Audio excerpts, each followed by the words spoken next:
Eu saúdo todos os que nos assistem com a paz do Senhor Jesus. Nós somos a Igreja Cristã Maraná, estamos presentes em todo o Brasil. E agora você começa a assistir ao nosso programa semanal, um programa que fala sobre o projeto de Deus e que este projeto é encontrado nas 7 cartas do Apocalipse. Você vai entender um pouquinho mais com o transcorrer do programa. Vamos começar então? E eu quero começar falando com o pastor Gedeuti, porque nós hoje vamos abordar as 7 operações do Espírito de Deus na Igreja de Filadélfia, né? Que a gente identifica na carta Igreja de Filadélfia. E uma dessas operações é a operação do Espírito de sabedoria, né? Até um texto da palavra que diz assim: guardaste a minha palavra. Qual a associação que nós podemos fazer e a revelação do Espírito Santo sobre a operação do Espírito de sabedoria na carta à Igreja em Filadélfia? Bem, nós temos que entender tudo aquilo que está no bojo destas cartas, que a beleza da Bíblia, da Palavra de Deus, é você conhecer os mistérios que estão dentro dela. Uma coisa é você ter a letra. A letra é uma necessidade, onde você vai encontrar história, onde você vai desenvolver a parte ética, tantas coisas são úteis, são interessantes, são necessárias, e até a própria religião, No entanto, o que Deus quer é que o homem ele entre no mistério, ele mergulhe. Nós tivemos uma live onde o pastor que falou a respeito do assunto, ele disse que buscar em Jesus, buscar a pérola é mergulhar. Então, a palavra, você tem que mergulhar nela. Conhecer Bíblia, todo mundo pode conhecer. Ler a Bíblia, todo mundo pode ler. E quando essa palavra não tem para o homem o ensino para o qual ela foi escrita, então o valor dela com relação ao projeto de eternidade, ele se torna nulo. Então, não é que você é obrigado a entender os mistérios de Deus, mas os mistérios de Deus estão à disposição dos servos fiéis. Então, se está à minha disposição os mistérios, por que não buscar? E não é um aspecto simples, né? Não é uma ocorrência, né? Vamos dizer, sequencial. Não existe isso. É preciso buscar mesmo. Quando você encontra o Senhor Jesus, você encontra a sua palavra, ele se é revelado nessa palavra, os seus mistérios que saem desde a eternidade, passando pelo tempo do homem, né, até o dia onde todas as coisas estarão claras, que é o que diz, como diz a palavra do Senhor. Muita coisa está oculta ao homem, mas as grandes coisas de Deus estarão dispostas ao entendimento do homem quando o projeto de Deus se cumprir na vida dele. É claro que nessa vida nós não vamos alcançar tudo individualmente. Por isso nós evitamos as palavras de teólogo, filósofo. Por quê? Porque não vai alcançar o mistério. O mistério não se alcança com teologia nem com filosofia. Quer dizer, não é pela razão. Não é que a razão seja pecado, a razão é uma necessidade inerente ao homem, ao seu estado, à sua posição, à sua própria vida. É a relação dele com aquilo que foi criado, com a obra criadora. Então, a razão está dentro disso. Ao passo que a revelação, já diz a palavra, é a revelação. É como se estivesse, estou no escuro aqui. Muito bem, não estou vendo nada. Aí alguém vem, acende a luz, aí eu começo a descobrir o que estava oculto, o que estava no escuro. Então o mundo vive nesse escuro. A Bíblia, para muitos, ela está no escuro. E por isso Jesus assim, a luz, a Bíblia, a palavra de Deus é a luz, é a revelação. Ele quer se revelar, porque a gente pode dizer assim, não é o esforço de Deus, porque Deus não precisa fazer esforço, mas Ele coloca à disposição até da própria razão humana, né? Quando Ele cria todas as coisas e coloca à disposição do homem, Ele espera que o homem, pela sua própria razão, entenda que aquilo não é um negócio de qualquer maneira, né? E isso aí está à disposição. Mas quando o Espírito Santo vem, ele mostra outro mundo. Então, esse outro mundo é cheio de mistérios. Mas são mistérios que fazem parte na vida do crente e que fazem com que a caminhada dele cada dia seja descoberta. Hoje, né, de graça em graça, de fé em fé, de glória em glória. É desse jeito que vamos vivendo. É claro que nós não somos Jesus para saber de tudo, mas Ele colocou à nossa disposição o seu corpo, né, que é a sua igreja. Há poucos instantes estávamos sentados, antes dessa nossa reunião aqui, um preparo para ver os assuntos. Mas a gente observa que cada um dos pastores presentes tem uma palavra, não é? Uma palavra que soma, não é? E às vezes até, vamos dizer, você pensa que você sabe tudo e não sabe. E há coisas tão pequenas, mas tão necessárias, não é?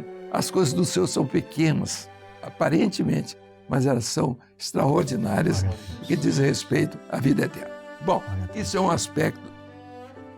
Eu só vou me referir a você que fez uma pergunta, eu estou respondendo. Não, respondeu, porque você já entrou aqui na palavra, o senhor já entrou na palavra aqui. Sobre a sabedoria, guardaste a minha palavra, essa palavra revelada pelo Espírito Santo. Então, a palavra, a sabedoria está naquilo que você guarda, que vem do Espírito Santo. Amém. A palavra de sabedoria, porque só o Espírito Santo tem.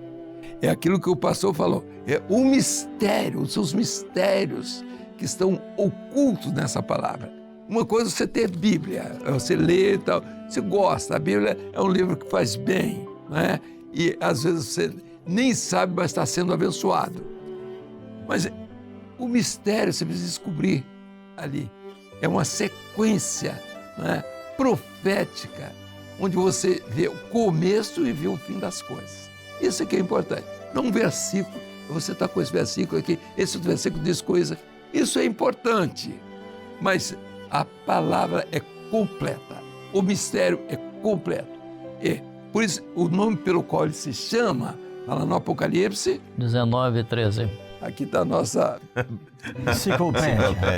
enciclopédia.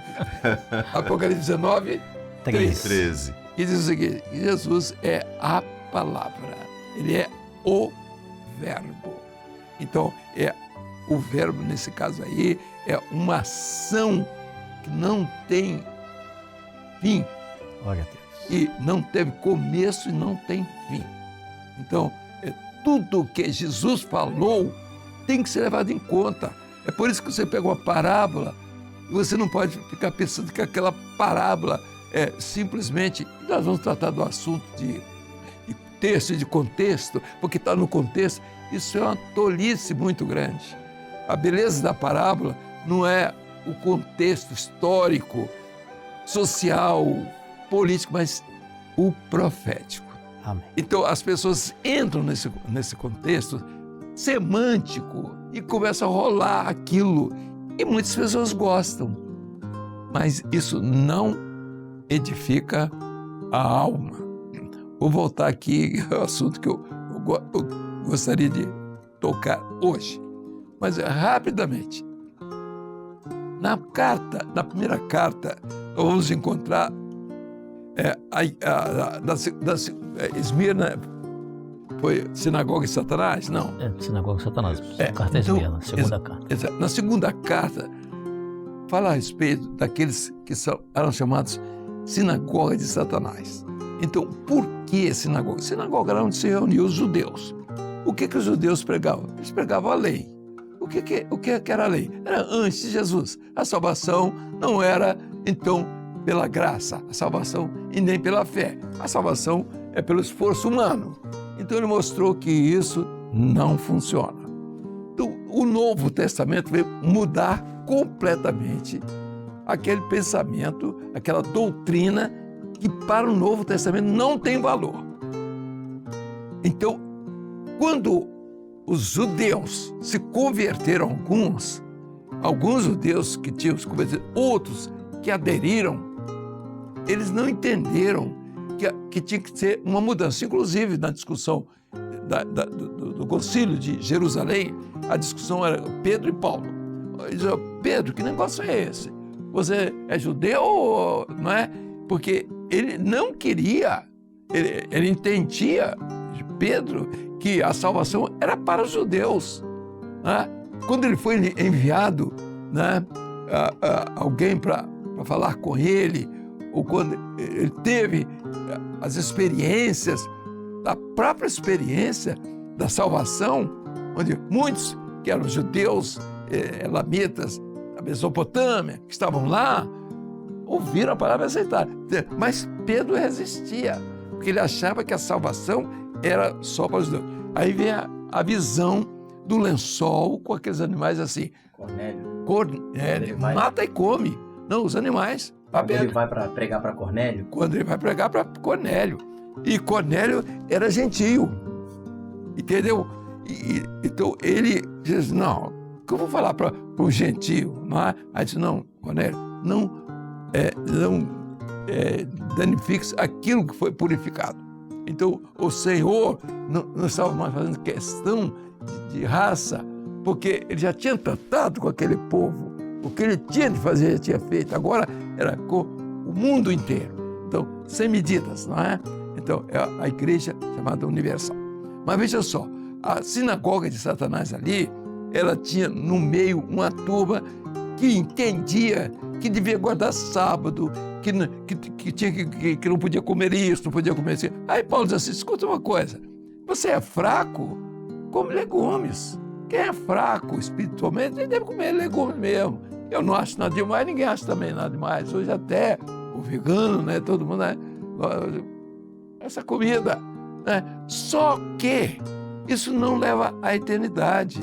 Então, assim, o fraco come legume. Aí a gente diz assim, e o forte come paralelepípedo, vidro, brita, arame farpado. Não vamos chegar a tanto, mas o forte espiritual. Por quê? Porque o aspecto espiritual é independente disso, de camarão, de lagosta, essas coisas que as pessoas, entendeu, acham que não deve ser, que deve ser aquilo. Bom, voltando aqui, a igreja, no seu início, a doutrina era a doutrina de dizer, esquece isso aqui. Isso não existe. Não existe. Esse negócio aqui eu estranho que você tenha começado, diz Paulo, né? Vocês começaram no espírito, receberam uma vez, já tinham recebido. E agora vão para a carne. Então, veja aqui, a sinagoga de Satanás levar o evangelho para a carne.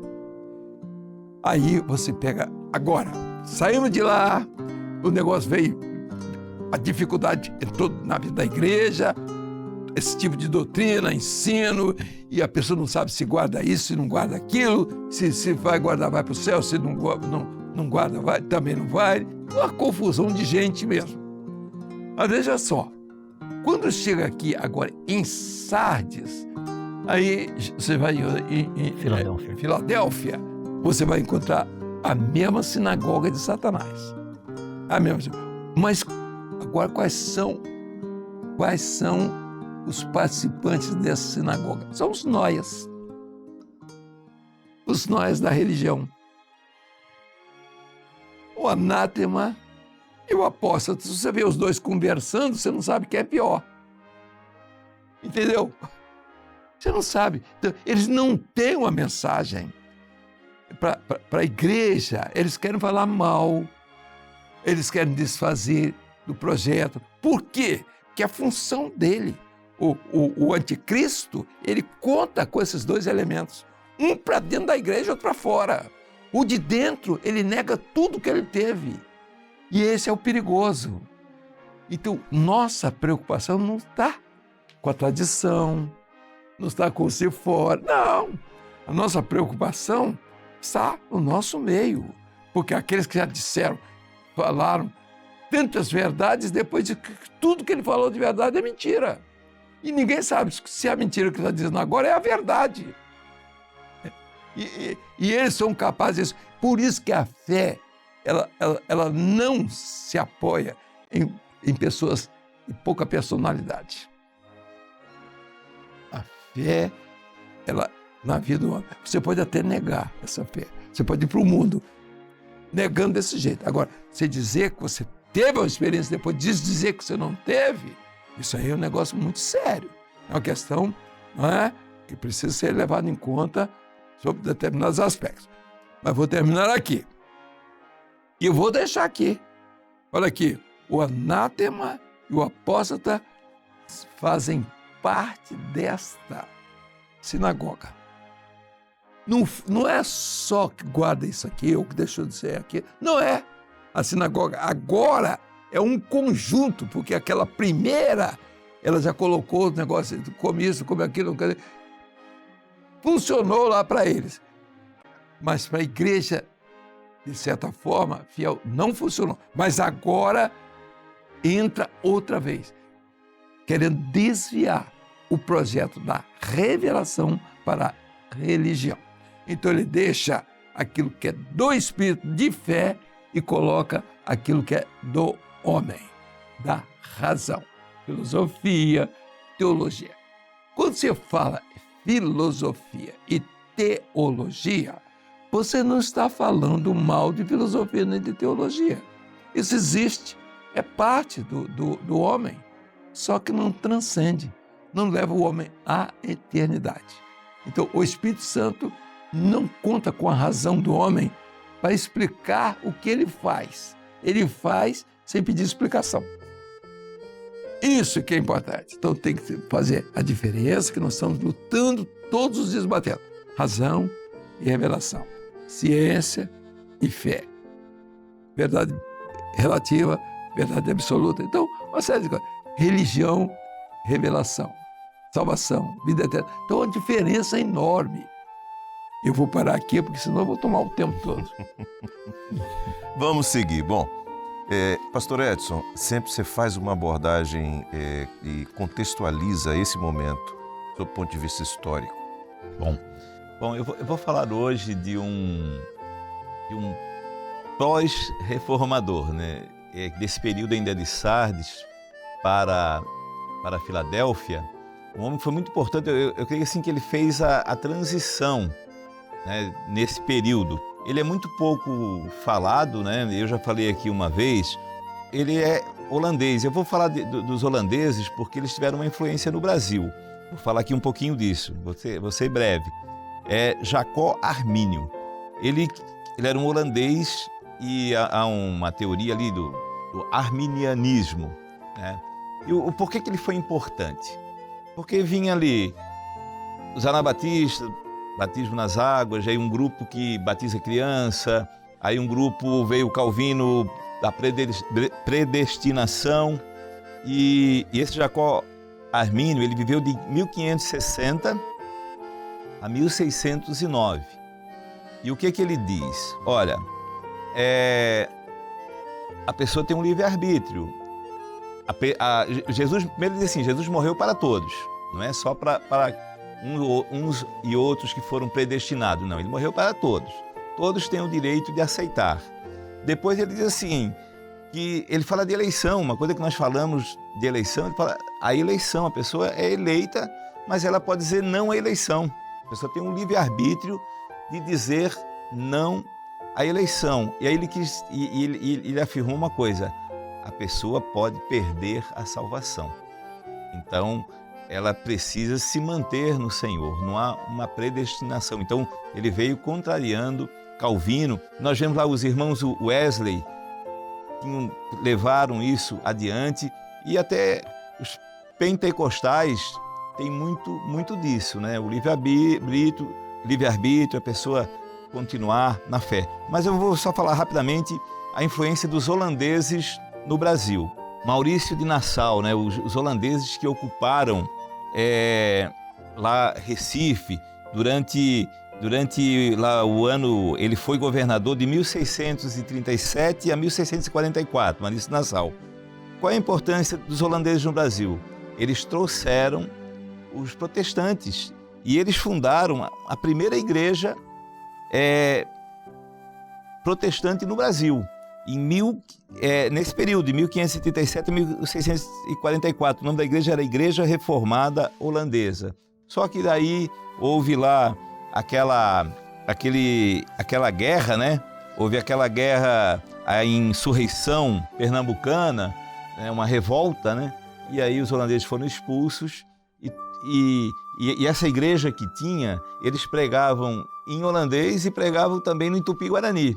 E eles até traduziram uma parte da palavra para o Tupi-Guarani. Mas daí nessa insurreição eles foram expulsos e 200 anos, né, esse local, o Brasil, ficou sem a pregação do Evangelho. Pastor Gilson e os demais, eu vou pedir que vocês façam abordagem sobre as operações do Espírito do Senhor. Pastor Gilson, espírito de temor. Bom, na verdade, essa expressão espírito de temor, ela está voltada para aquilo que era uma profecia do profeta Isaías, falando sobre a operação do Espírito Santo ao longo da existência da igreja, mas que essas 7 operações, né, que era exatamente o Espírito do Senhor, o Espírito de sabedoria, o Espírito de inteligência ou discernimento, o de conselho, de fortaleza e de conhecimento ou revelação e também de temor. Mas todas essas estão dentro também da igreja de Sardes, da igreja de Filadélfia. Eu vou falar a respeito do espírito de temor, que foi quando o Senhor Jesus escreve para essa igreja falando que no meio dela teria aqueles que seriam guardados da hora da tentação ou provação que haveria de vir sobre todo o mundo para tentar ou provar os que habitam na terra. Falando relacionado, uma palavra relacionada a um momento em que a igreja tem o temor do Senhor. Na verdade, a palavra temor não quer dizer medo, quer dizer o amor dela ao Senhor, pela certeza de preservação de um momento em que, após o arrebatamento, o Senhor estará livrando a igreja, dando um livramento à igreja. E, naturalmente, até aqueles, lembramos que a questão de tribulação para a igreja ou tentação é uma situação que a igreja sempre atravessou esses momentos, mas que ela foi sempre auxiliada, sempre ajudada pelo Espírito Santo, pela operação do Espírito Santo. A própria palavra tribulação, que vem do grego, a palavra triblis, significa exatamente uma forma de o Senhor dar livramentos à igreja nos momentos de tribulação. E o temor do Senhor nesta hora para a igreja de Filadélfia é exatamente a certeza de que o Senhor haverá de livrar a igreja de toda a sorte de tribulação que há de vir para o mundo, não para a igreja fiel. Amém. Pastor Júlio Filgueiras, espírito de fortaleza. O espírito de fortaleza nós identificamos no capítulo 3 de Apocalipse, no verso 8, na expressão: tendo pouca força, guardaste a minha palavra e não negaste o meu nome. O Senhor não está falando aqui com a religião, porque a religião tinha uma força política, tinha uma influência, tinha riqueza material. O Senhor está falando aqui com a igreja fiel, com a igreja que não perdeu a sua essência. Nós vimos aqui em Sardes, na reforma religiosa, que o Senhor traz de volta a igreja para o Pentecostes, para a sua essência, e agora entramos nos avivamentos em Filadélfia. E como era essa igreja? Fiel. Uma igreja que tinha pouca força, ela não tinha influência política, ela não tinha condição intelectual, não era esse o poder dessa igreja, não era prata, não era ouro. E vamos então olhar a igreja primitiva. Pedro e João, quando eles atendem um coxo na porta do templo, nós não temos prata nem ouro, não era riqueza material. Mas o que nós temos? O nome de Jesus. Amém. Não negaste o meu nome. Então eles tinham o nome de Jesus, eles tinham a palavra. Inclusive, eles também não tinham eloquência, eles não tinham condição filosófica, teológica, intelectual. Eles tinham um poder que vinha de Deus, uma pérola, um mistério. E a expressão em Atos 4,13 diz: enquanto os religiosos olhavam para eles e disseram, então eles, vendo a ousadia de Pedro e João, informados que eles eram homens sem letras e indoutos, se maravilharam e tinham conhecimento de que eles haviam estado com Jesus. Amém. Glória a Deus. Muito bom. Pastor Douglas Spangero, espírito de inteligência e discernimento. O texto, para falar sobre essa abordagem, é o capítulo 3, versículo 10. Como guardaste a palavra da minha paciência. Aqui é um momento muito importante, Josias, porque o espírito de discernimento vem para separar o grupo que não guardou a palavra, ou seja, havia um cristianismo em que a palavra para eles havia perdido o seu valor profético, por causa das invenções humanas, aquilo até que o pastor Gideuti colocou assim, a influência da razão para o sentido da fé. Então, para a religião, houve uma perda de tudo isso. Do outro lado, nós vamos ver aqui a palavra do Senhor para aqueles que guardaram. Eles guardaram a palavra da minha paciência. Paciência aqui também pode ser dito como perseverança. A igreja fiel é aquela que persevera. Amém. É aquela que não muda o seu caráter, a sua palavra. Glória a Deus. Aquela que não muda a sua posição. E há uma bênção do Senhor para aqueles que perseveram. Perseveram em quê? Na doutrina, na fidelidade, no profético, do Pentecostes. Para estes que perseveram, a promessa foi aquilo que o pastor Gilson colocou. Eles serão guardados da tribulação que há de vir sobre toda a terra. Então, para aqueles que perseverarem, aqueles que esperarem no Senhor, eles alcançarão a vitória. Então, esse momento do discernimento é que dá condição à igreja fiel de separar aquilo que é da carne, aquilo que é do espírito, aquilo que é verdadeiro, aquilo que é falso. E o espírito de discernimento, ele está pairando sobre a igreja fiel. Amém. Glória a Deus. Pastor Jerônimo, Espírito do Senhor. Quando nós olhamos em Apocalipse 3:7, diz: isto diz aquele que é santo e é verdadeiro. O Espírito do Senhor é a somatória das outras 6 operações do Espírito. Ou seja, sabedoria, discernimento, conhecimento. O Espírito do Senhor é a completude. Quando nós vemos a igreja de Éfeso, ela teve essa ação, que foi a primeira igreja, a igreja apostólica. Então, em Filadélfia, para essa renovação do projeto, o Senhor traz a operação do Espírito do Senhor novamente.